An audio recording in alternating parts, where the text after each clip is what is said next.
Ayo ngapain Nick? Bikin konten. Nonton yuk.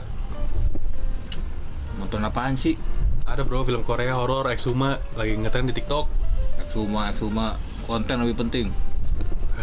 Konten apaan sih? Ini kontennya.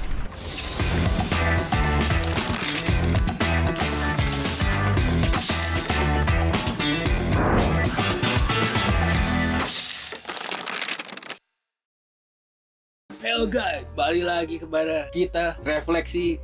Kemarin kita habis nonton film Exhuma. Exhuma, film Korea Selatan yang laris setelah The Wailing, film horor ya gitu Di Korea. di Korea. Dan Jadi- bahkan kalau di Indonesia sendiri dia sudah lebih Parasite gitu. Udah 1 juta penonton kalau nggak salah di video ini diambil. Itu angka yang cukup gila karena Parasite kan dulu tuh gede banget dan sekarang dia kalahkan gitu aja sama Exhuma ini. Nah, Oke. gimana nih Exhuma tuh? Nah, apa sih Nick?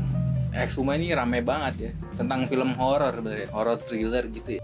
Thriller nggak sih? Nggak terlalu thriller sebenarnya. Horor misteri lah ya. Romance. Oh, Romance tuh. Horror misteri karena di sini kan juga ada Exhuma tuh juga selain emang ceritanya yang gokil, ada juga kita mencari kebenaran dari kasus yang ada di film itu kan. intinya sih tentang ada orang perdukunan gitulah, dipanggil dapat job gitu buat ngusir gangguan-gangguan yang terjadi terhadap suatu keluarga. Tapi pada intinya mereka berurusan dengan seorang demon. Demon ini hidup lagi dengan bentuk yang lebih besar gitu. Ya. Mereka berurusan dengan demon ini sebenarnya. Bentuknya kayak genderuwo gitu loh ya. Iya. Genderuwo Jepang anjir. Sebenarnya film ini menarik dibahas ya. Kalau kita mau bahas film horor, faktor pertama bagi penonton umum tuh yang bakal mikirin tuh filmnya tuh serem gak sih gitu. Malah mereka tuh pengen ditakutin kan. Menurut lu serem nggak film? Kalau menurut gue sendiri Exhuma ini gak serem. Dalam artian gak banyak jump scare, gak banyak stereotypical film horor lah. Tapi yang bikin Exhuma ini juara dalam atmosferiknya gitu, horor atmosferik. Apa sih itu horor atmosferik? Horor atmosferik itu dimana para filmmaker ini lebih investasi menciptakan lingkungan yang mengerikan gitu. Alih-alih mengandalkan jump scare, mengandalkan bentuk setan yang menyeramkan, dia itu yang menciptakan mitos, cerita yang benar-benar menyeramkan gitu. Dunianya, cara yang menggambarkan alam di dalam dunia itu, kotanya, dan Exhuma itu sebenarnya seperti itu. Jadi gue selama nonton Exhuma itu lebih kayak, wah iya nih cara mereka menggambarkan kegelapan, menggambarkan mitos itu gokil banget, emang sangat atmosferik gitu. Nah menurut gue Exhuma bisa unggul dalam kategori itu daripada yang mengandalkan jump scare. Menurut lu gimana? Menurut gue Serem nggak? secara keseluruhan sih kurang serem malah. Karena emang sepanjang film lebih banyak mikir ya malah tentang story-nya gimana gitu. Dan dalam beberapa adegan emang ada adegan yang serem sih. Ya, Pas ada adegan adegan yang tertentu ketika ada demonnya ini muncul atau roh-roh ini muncul, itu kan menurut gua serem sih itu bagian itu. Nah, bahkan di film ini setiap kali demonnya muncul itu nggak secara konkret gitu ya. Bisa diliatin kakinya doang, diliatin kepalanya doang atau bayangannya. Nah, itu yang gue maksud dari horror atmosferik tadi. Suspense-nya Suspense-nya lumayan itu, bagus. suspense-nya gokil. Di film ini ngandelin suspense-nya gila sih. Gue ada beberapa adegan yang bikin gue nggak nyangka arahnya bakal kayak begitu. Dan itu yang gue suka tentang film ini. Oke, kita masuk aja ke pembahasan pertama.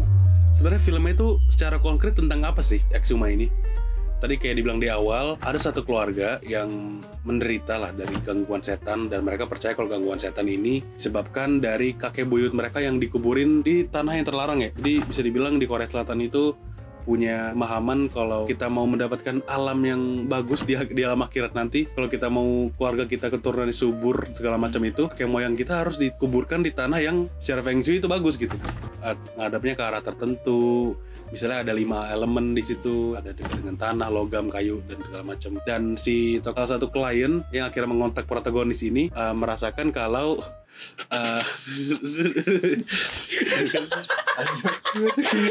Aduh, cepet bro.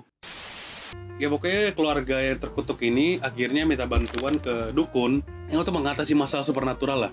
Kenapa film Exhuma itu laku banget dicintai sama masyarakat Korea gitu? Karena di filmnya juga banyak mitos-mitos Korea, banyak upacara tradisional Korea yang digambarin cara serem tapi juga cantik in a way gitu. Sedikit intermezzo, soft selling budaya Korea dalam industri film karena mereka tahu ya target mereka itu menjual budaya kepada dunia luar, dan dengan film tuh adalah media yang sangat mumpuni. Menurut lu Exhuma itu menyampaikan ide filmnya gimana nih? Menurut lu apakah si Exhuma ini pada akhirnya hanya sekedar horor biasa dengan membawa embel-embel kebudayaan? Kan Indonesia juga banyak film kayak begitu ya.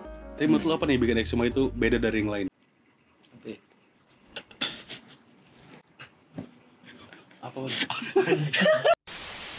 Menurut gue kayak dekat aja sih sama orang-orang Korea ini, budaya dan perjuangan sejarah mereka itu sangat relate dengan penonton Korea, dengan simbol-simbolnya ada harimau gitu.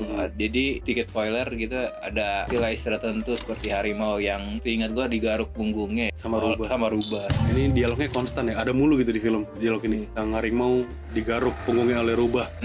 Harimau itu ternyata adalah Korea itu sendiri guys, bentuk dari pulau mereka, Korea Selatan dan Korea Utara yang dulu masih satu gitu. Bentuknya seperti harimau tetapi digaruk di punggungnya, jadi mereka terpisah. Dan yang menggaruk itu adalah sebuah rubah, tak lain atau bukan adalah Jepang. Adalah Jepang.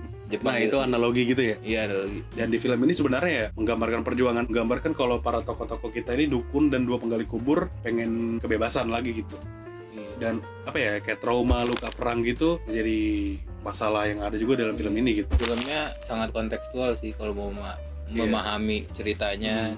Inti dari ceritanya, ide dari cerita ini bisa dilihat dari sejarahnya atau secara sosiologis orang Korea. Dan mungkin gimana ya kalau orang Jepang nonton film ini ya, mungkin ada sudut pandang tertentu gitu. Tapi kalau Jepang nonton film ini ya kita nggak tahu sih gimana. Yang namanya juga yang buat orang Korea pasti Ya point of view Korea. Lagi-lagi ini ada hubungannya sama film itu nggak objektif. Seperti obrolan kita kemarin gitu kan. Poin selanjutnya mungkin apa sih yang lu suka gitu? Apa yang gue suka dari film ini ada 2 sih Nick.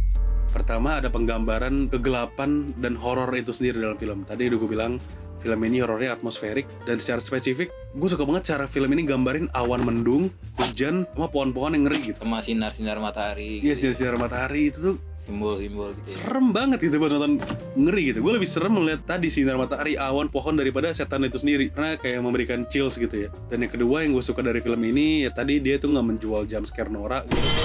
Dia malah mengandalkan mitos yang serem, fakta sejarah yang mengerikan, bagaimana luka trauma perang itu mesti berdampak ke penduduk-penduduk sampai sekarang. Dan digambarkan secara setan lah, secara literal gitu. Itu sih yang gue suka. Lu apa nih? Yang gue suka dari film ini yang pertama yang tadi tentang mitos, simbol-simbol budaya Korea itu ditunjukin secara gamblang gitu dalam filmnya.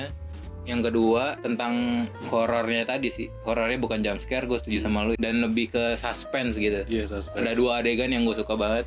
Yang apa tuh? Pas ini apa, arwah kakeknya itu mau membunuh anaknya, membunuh cucunya ya. Membunuh cucunya. Pas adegan di apartemen deh, kalau kalian udah nonton, itu suspense-nya keren banget sih. Itu yang kedua itu pas karakter yang dukun yang cewek mau didatengin sama si samurai, si jenderal Jepang ini. Jadi itu mantep banget. Itu adegan yang mantep banget sih. Kalau kalian nonton pasti kalian setuju, itu adegan salah satu golden scene dalam film itu lah. Yang ketiga, gue suka montase editingnya sih. Pas bagian-bagian ritual, pas bagian ada jenderalnya, itu kayak rapid editing tek gitu. Gue demen banget. Gue setuju tuh yang montase editing. Jadi film ini kan memiliki keperluan buat ngejelasin ya apa yang pernah terjadi di masa lalu sih, sebenarnya apa yang terjadi sama jenderal ini dijelasin dalam montase yang rapid editing tadi. Montasenya efektif, nggak terlalu banyak tapi efektif. Misalnya dia kasih pembeda warnanya jadi hitam putih, cepet banget, peletakannya juga enak. Dan ini juga mengingatkan kita di video sebelumnya kan kita ngomongin tentang editing tuh. Di film ini diterapkan dengan baik gimana kalau montase ini kalau dilakukan secara baik bisa akhirnya menciptakan efek backstory yang nggak bertele-tele gitu. Akhirnya kita tetap dapat poinnya, tetap dapat pesannya dengan cepat dan tidak dengan dialog gitu, dengan visual efek yang cepet-cepet banget gitu. Itu yang kita suka ya. Itu yang kita suka. Apa yang kita nggak suka? Keberatan gitu. Gue nggak suka sama lu. Anjing, gue juga nggak suka sama lu. Apa yang lu nggak suka nih? Sebenarnya lu lebih banyak nggak sukanya atau lebih banyak suka sama film ini? Jujur sih banyakan sukanya malah. Banyakan sukanya. Tapi yang nggak sukanya ini pengganggu gitu. Ganggu gua, lumayan ganggu. Ya. Kalau lu gimana? Apa yang gua sih kurang puas aja secara keseluruhan sama film ini gitu. Gua expect more. Menurut gua antara faktor yang gua nggak suka dan faktor yang suka ini sebenarnya seimbang. Tapi faktor yang gua nggak suka ini kayak lu tadi mengganggu banget hingga mengganggu yang gue suka gitu. Padahal dikit mungkin, tapi sangat mengganggu. Yaitu pertama yang gue nggak suka adalah semua runtutan konflik yang ada dalam film ini hadir karena terlalu kebetulan gitu. Karena yang gue kesal adalah karakter kelasnya gitu. Tahu-tahu dia menyebabkan kejadian di film semua ini gitu. Menurut gue bakal lebih kuat dan menambah karakterisasi lagi kalau dia misalnya pakai mind control ke salah satu tokoh utama lah untuk ngebuka peti itu. Kan bakal nambah karakter kayak ini setannya kuat banget gitu. Daripada pakai karakter kelas C ngebuka peti mati gitu.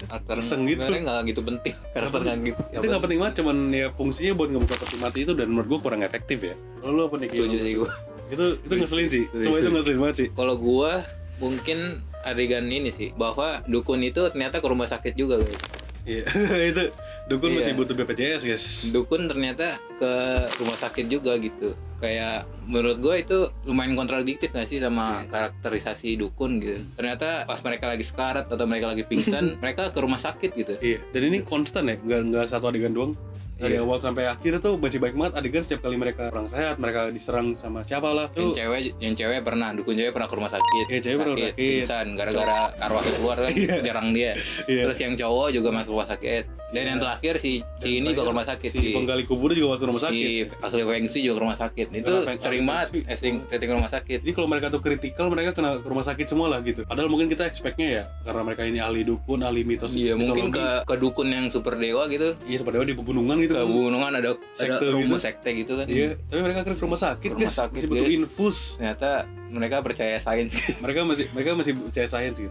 Untung mereka punya BPJS mungkin. Di Korea gue nggak tahu. Dan itu menurut gue emang sengaja buat rumah sakit itu banyak emang mau nyimbangin antara mitos-mitos dan klinik-klinik ini dengan hal-hal yang saintifik gitu. Iya. Ngerasain dengan adanya rumah sakit. Tapi justru menurut gue malah kontradiktif sama karakter Dukun ini, itu sendiri ya? Dukun itu sendiri. Karena emang dari awal tuh di film ini dibilangin sih kalau si karakter dukun, karakter utama kita ini Iya, yang dia cewek. itu di cewek, dia itu adalah titik tengah di antara tahayul sama Iya. sains gitu. Mereka ingin menyimbangin dua hal ini, Iya. tapi justru kontradiktif dengan karakterisasi dukun. Iya, caranya kayak kita mau nyimbangi minyak sama air nggak bakal pernah bisa ketemu. Gitu. Merusak Iya. dunia ya, merusak mitos dunia itu menurut gue. Harusnya lebih mistik-mistik gitu. Solusinya lah ya. juga lebih mistika kalau menurut gue, jangan nanggung-nanggung. Jadi pahami juga mereka pengen menggabungkan yang klinik-klinik ini dengan sains gitu. Atau mungkin hal-hal yang tradisional kayak Feng Shui ini mau digabungin dengan hal-hal yang modern gitu, Nah. kayak rumah sakit dan segala macam. Iya. Nah ini sebenarnya masuk lagi ke faktor lain yang gue nggak suka, yaitu adalah di awal kan dealnya ini kayak mereka tuh mau menyimbangkan antara tahayul sama sains kan. Tapi adegan ingin menggali kubur tuh nggak ada teknik sains nih. Mereka tetap kayak berpatokan pada, oh ya ini hujan nih, ini kuburannya menghadap ke arah ini kita bakal nasib buruk gitu. Sementara kalau mau nyimbangin sama sains, sebenarnya mereka bisa loh misalnya pakai alat untuk apalah, untuk kayak menggali kuburnya atau apalah. Kayak gue tuh ada satu film Haunting at Venice, kalau nggak salah judulnya ya. Haunting at Venice atau salah, kalau judul salah gue minta maaf. Itu kan film itu sangat baik menggambarkan tahayul dan sains gitu. Jadi di setiap kali dibalik alasan tahayul ada alasan sainsnya. Nah menurut gue itu oke banget gitu penggambarannya. Iya. Kalau di film ini tanggung, menurut gue mendingan langsung mistika aja semuanya gitu. Mungkin kita tetap enjoy filmnya, tapi kita tetap ada komplain, tetap ada kritik lah terhadap film ini gitu. Untuk menutup, lu apa nih komentar final lu terhadap yang mau nonton Exhuma atau mungkin yang udah nonton? Intinya gitu ya. Intinya apa? Kesimpulan gua kan Kesimpulan ini lu. kan rame banget ya, rame kayak bagus banget, orang-orang bilang bagus banget, gila, rame, serem banget. Kayaknya nggak gitu dah, menurut gua. Iya. Nggak seserem itu dan nggak sebagus itu. Iya, bahkan cara film horornya itu sendiri banyak yang bilang film ini kan the next The Wailing. Menurut gua belum sampai di level The Wailing ya. Gitu. Walaupun kita nggak bisa nge-compare film ya, tapi film ini tetap ada kekurangan kelebihannya. Tapi kalau penutup dari gua, film ini asik buat seru-seruan sama temen lu. Iya. Asik buat nonton bareng, mengenal mitos sama sejarah Korea sama Jepang tuh sebenarnya apa. Karena daripada fokus ke horor nih, gue lebih suka fokus ke sejarahnya film ini gitu. Dan itu sebenarnya biggest selling point. Dan tapi gue belum terlalu lihat mereka jual itu ya gitu. Karena kalau mereka misalnya benar-benar promosi tentang sejarah juga, itu gokil sih. Dan Exhuma mungkin salah satu film Korea yang asik buat ditonton gitu. Kalau misalnya mereka benar-benar full on promosi tentang sejarah juga, tentang mitosnya. To mention aktor-aktor yang main di film ini bagus-bagus semua ya. Iya bagus. Kalau aktornya bagus-bagus banget. Choi Jadi, Min-sik yang Choi Min-sik gokil Harus banget. ya. Bang Choi Min-sik nih emang psycho sih. yang main Old Boy. Yang main Old Boy. Tapi di sini dia jadi ahli Feng Shui boy. Bagi kalian menonton, kalian bakal mendapatkan pengalaman yang mungkin menyerukan dalam film itu. Coba komen gitu, kalian setuju atau enggak sama kita gitu. Iya, gitu. Atau Coba mungkin kasih ada perspektif pandangan lain atau kontra sama Ya, kita. mungkin kalian punya kontra dan punya teori konspirasi terhadap film ini. Kita bakal suka Komen. banget buat dengerinnya. Langsung serbu kolom komen guys. Iya. Jangan lupa subscribe juga guys. Jangan lupa subscribe. Like, Jangan lupa share, anjay semuanya like, lah. share, Exhuma guys. Exhuma. Semua. Lu nanti mau dikubur di mana lu? Gue dikubur di Korea Utara.